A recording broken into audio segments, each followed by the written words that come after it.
Scouts around town, or later on in your visit, you might notice some Boy Scouts here and there. We actually get a different troop of either Boy Scouts or Girl Scouts every week throughout the summer from all over the state of Michigan here on Mackinac Island.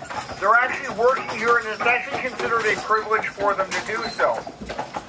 They're serving as the Michigan Governor's Honor Guard. And they perform all sorts of ceremonial duties, such as maintaining the Fort Cemetery we saw back there. They answer questions downtown. They raise and lower the flag of different historic sites. They help out with special exhibits in the fort, things like that, as well as other special projects, such as keeping the park clean and whatnot. They have to be compete for the honor to be up here. They have to be nominated to be eligible to come up here. They have to complete extra special community service projects in their home area, and then the governor personally chooses who gets to come. It's not the usual merit badge type activities to get them up here. It's not name drawn out of a hat selection process. It's a very big deal for the Scouts.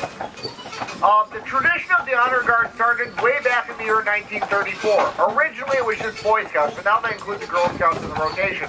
Like I say, a different troop every week throughout the summer from all over Michigan. There is no camping allowed on the island, so the mission of the first Honor Guard in the year 1934 was to build that barracks right there so all future Scouts would have a place to stay. One of those Scouts that built that barracks in 1934 was Gerald Ford, who later went on to become very, very famous playing football for the University of Michigan. It's true, he played football before he became president.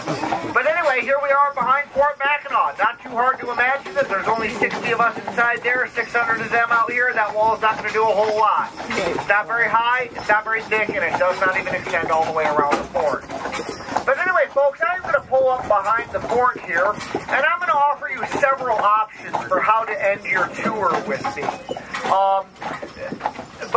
This is essentially the end of the tour commentary, so were you to choose to leave at any option after this, you don't have to feel like you're missing a whole lot as far as that's concerned. But before we start breaking up into the different options I will tell you about, let me just right now say thank you for taking the tour with me, folks. I hope you guys have been able to learn a few things.